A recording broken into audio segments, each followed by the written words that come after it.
Hello friends and welcome to my YouTube channel.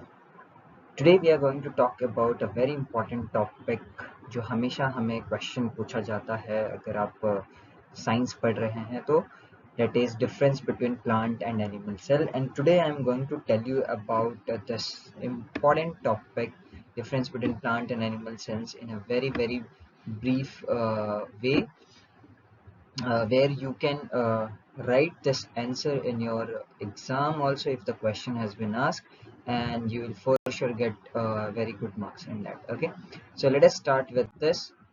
So you have studied the plant cell and animal cells, and we have studied that plant and animal cell are type of eukaryotic cell, and इनके बीच का जो difference है वो बहुत ही important है आपके science syllabus को लेके। अगर आप बायोलॉजी चूज भी करते हैं तो भी बहुत ही इंपॉर्टेंट है, और ये बेसिक के लिए बहुत इंपॉर्टेंट है। अगर आपका बेसिक क्लियर है इसका प्लांट सेल और एनिमल सेल के बीच का डिफरेंस, तो आप समझ लीजिए कि आपको फुल मार्क्स आ सकते हैं इस क्वेश्चन में। Okay, so without a further ado, let us start. The first point is plant cells consist of cell wall. So cell wall is present, and in animal cell wall is absent. This is a major difference that is there, that cell wall is present in plant cell and cell wall is absent in animal cell. However, please remember कि cell membrane दोनों में ही present होता है। cell membrane के बिना cell हो ही नहीं सकता, right?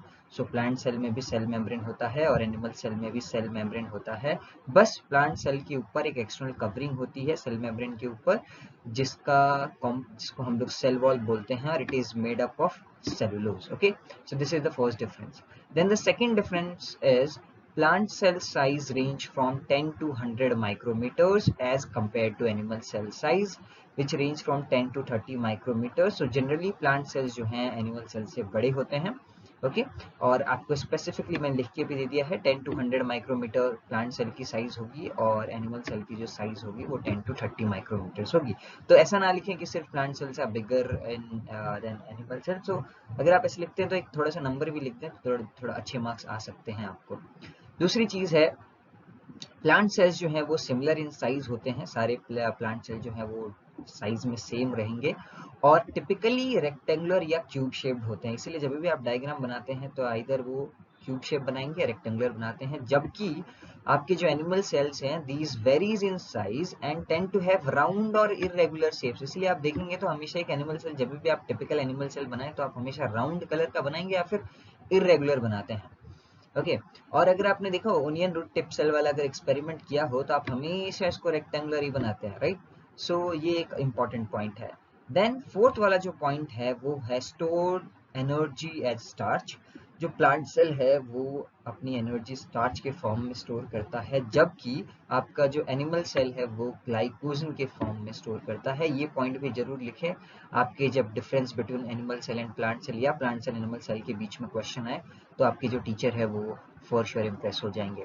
नेक्स्ट जो है वो है centrioles are absent, however in animal cells centrioles are present. Please remember जो सेंट्रियोल्स हैं वो बहुत ही इंपॉर्टेंट काम करते हैं सेल डिवीजन के दौरान, जब माइक्रोट्यूबल्स का अरेंजमेंट हो या इसमें।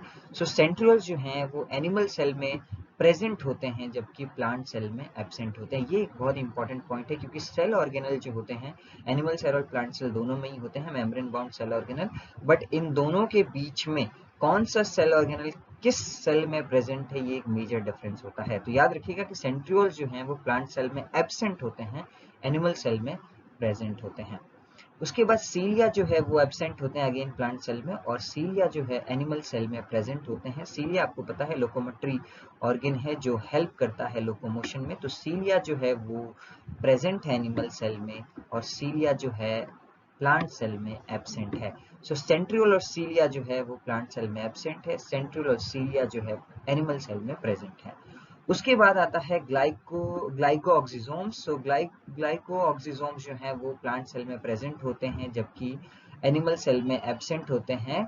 This cell organelle helps in lipid degradation. So अगर आप ये भूल जाते हैं तो कोई प्रॉब्लम नहीं है, बस याद रखिए, नॉलेज के लिए मैंने बता दिया है आपको। उसके बाद जो एक इम्पॉर्टेंट पॉइंट होता है जो सब कोई जानता है वो है लाइसोसोम्स के बारे में, जिसको हम लोग सुसाइडल बैग्स भी कहते हैं। और लाइसोसोम्स जो है वो प्लांट सेल में रेयरली प्रेजेंट होते हैं, या तो मिलेंगे या मतलब रेयरली मिलेंगे या तो बिल्कुल नहीं मिलेंगे, जबकि एनिमल सेल्स में they are present, lysosomes are present however.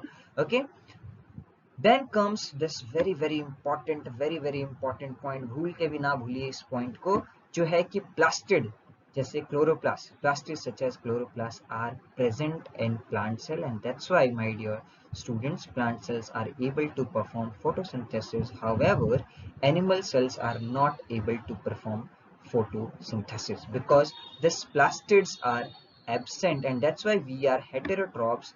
However, plants are autotrophs. Okay, then comes plasmodesmata. So plasmodesmata are present in plant cell, however they are absent in animal cells. Plasmodesmata जो है ये एक minute पोर जैसा structure होता है जो cell wall में present होता है।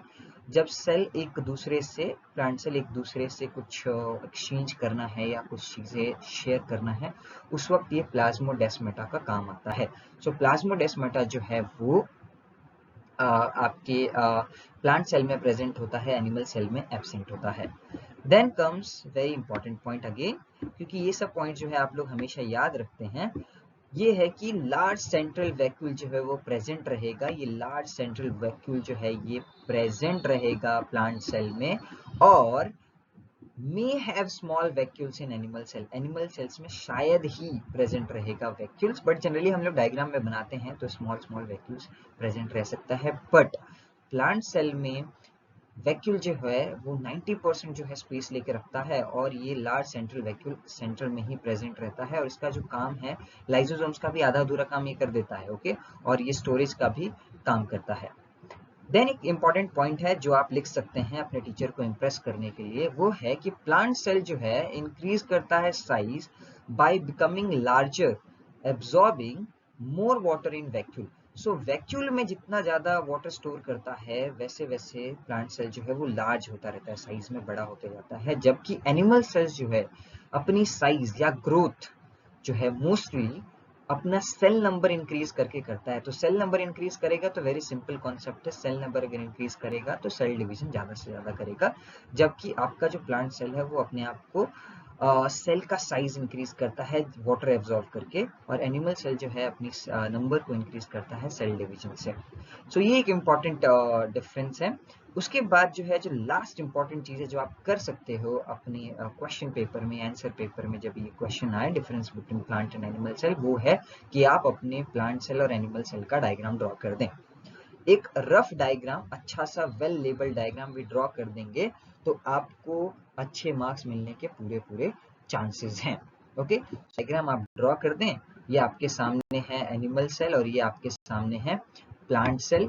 तो ये डायग्राम दोनों ड्रॉ कर दें आप, एनिमल सेल और प्लांट सेल का डायग्राम, और ये सारे मेजर डिफरेंसेस जो हैं आपके इसमें क्या कहते हैं, आप अपने पेपर में लिख दें, आपको फुल मार्क्स मिल जाएंगे आराम से। ओके, सो मिलना पक्का है फुल मार्क्स। तो इस तरह से आप एनिमल सेल और प्लांट सेल का डिफरेंस लिख सकते हैं।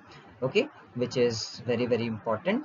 एंड अगर आप पहली बार मेरे यूट्यूब चैनल को देख रहे हैं तो सब्सक्राइब कर लीजिए, क्योंकि और भी बाकी वीडियोस लेके आ रहा हूँ मैं, डिफरेंस बिटवीन और बेसिक कॉन्सेप्ट जो है बायोलॉजी के लेके आ रहा हूँ धीरे धीरे, और आप देख सकते हैं, और आप अपने सब्जेक्ट्स का बेसिक नॉलेज इंक्रीज कर सकते हैं और अपना स्कोर भी बढ़ा सकते हैं। So thank you so much for watching. Now I'll take your leave. Thank you so much for watching this. Please do subscribe to my YouTube channel. Okay, and we will meet you next time.